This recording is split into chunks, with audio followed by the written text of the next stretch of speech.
China has added hay exports to the series of trade restrictions it has lifted in ongoing negotiations with the government.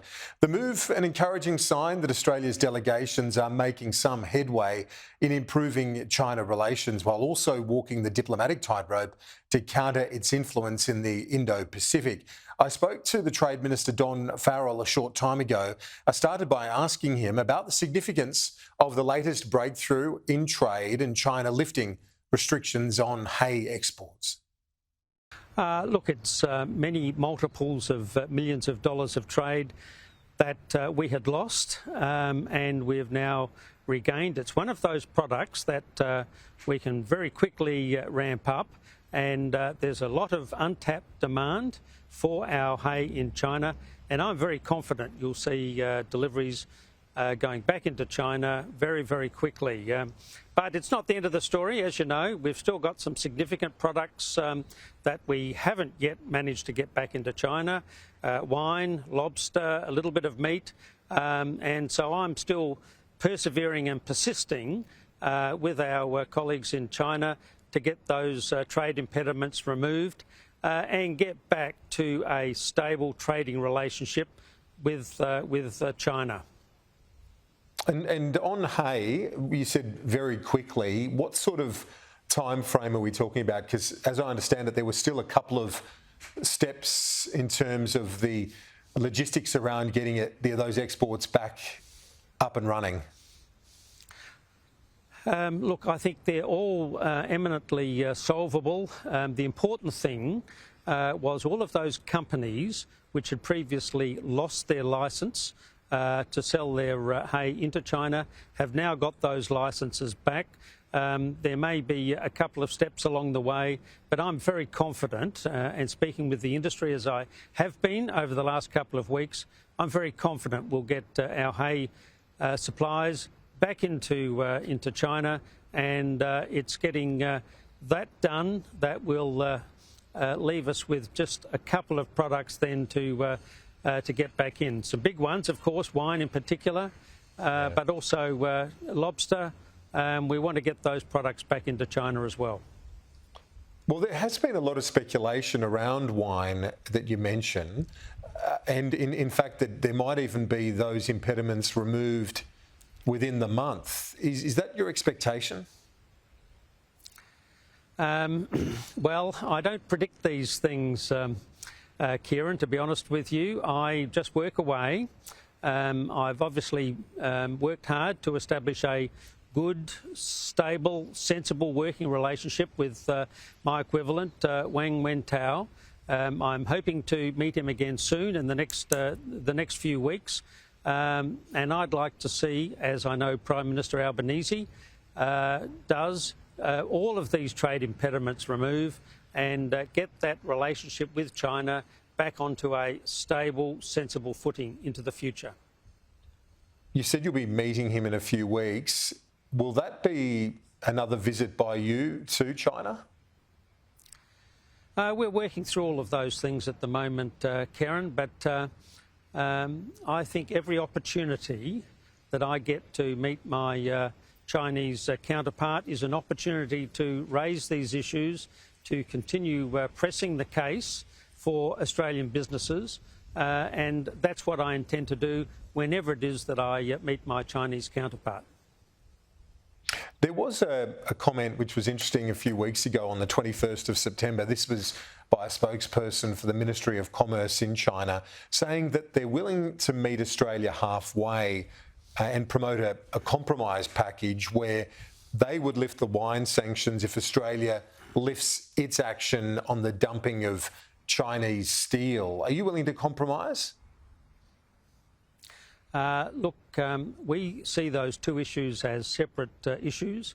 As you know, we've taken a case to the World Trade Organization to get the tariffs lifted on wine into China. We're very confident about that case, but as I've said all along, I'd prefer to sort out our differences with China through discussion and negotiation and not arbitration. We're going to continue with that case until such time as we're satisfied that the Chinese government is prepared to lift their tariffs and we can get our wonderful Australian wine back into the hands of Chinese consumers. But we don't see any connection between those two issues, and we'll pursue our case unless, of course, we get a satisfactory outcome for our Australian winemakers. And just on the context of all of this, it comes at a time when we see another bit of progress in the last few days with the hay exports, and then the Prime Minister due to visit China within possibly in the month or so, and then your next visit, by the sounds of it, could happen by the end of the year as well. So on a number of different fronts, things look like they're back on an even keel. Is that how you see it? Look, we're not there yet, Karen, but we're well on the way. Myself, the Prime Minister, the Foreign Minister, we've all put a great deal of effort into trying stabilising this relationship. At the end of the day, our sales to China last year were $299 billion. They're far and away our largest trading partners. We have to have a stable relationship with China. We also have to ensure that we continue to diversify our sales. I was just here this morning in Hobart visiting a salmon production fish shop. Of course, we want to diversify our trading relationship, but continue to stabilise that relationship with China. So it's a twofold proposition here, Kieran. Let's get things back to normal with China, but also ensure that we've got plenty of other options, plenty of other countries to sell our products into.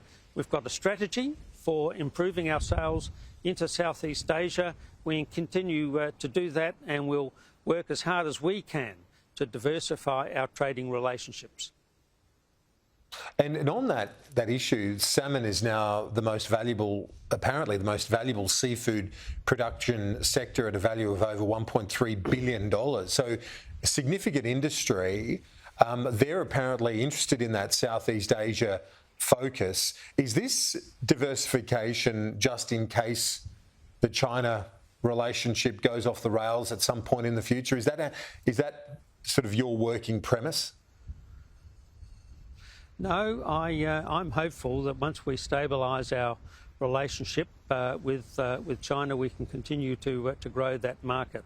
But our strategy is giving alternative markets to our wonderful Australian food and wine producers. And that means not just sitting on our hands, resting on our laurels.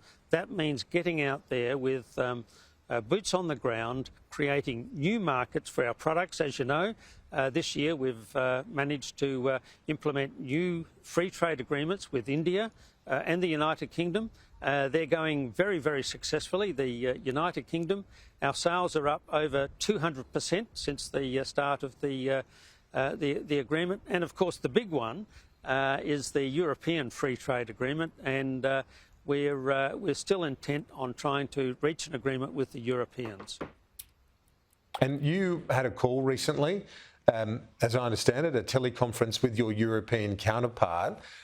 Is there any sign that they're willing to compromise and fundamentally give our agricultural producers greater access? That seems the biggest stumbling block.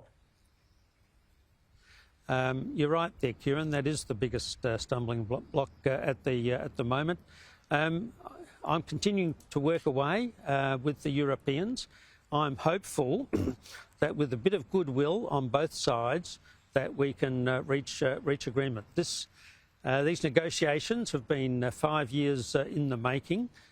We're getting to the end game, as the Europeans describe it.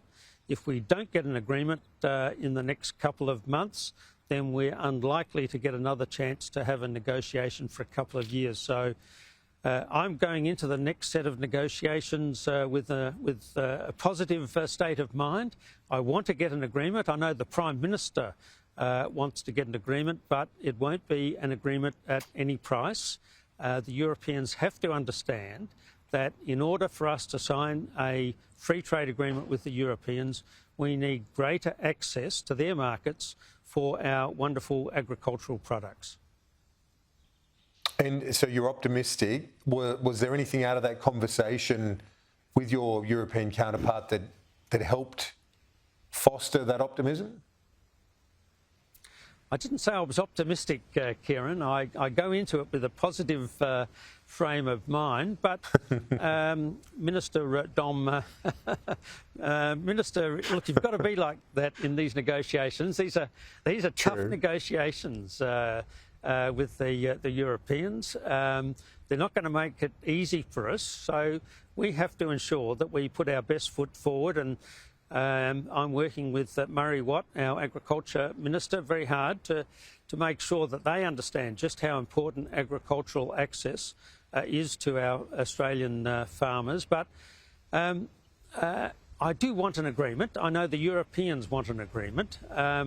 We've just got to make sure that we can reach a point in the next few weeks and the next couple of months that we're able to sign an agreement that's both good for Australia but good for the Europeans. Trade Minister Don Farrell, I appreciate your time as always. Thank you. Thanks, Kieran.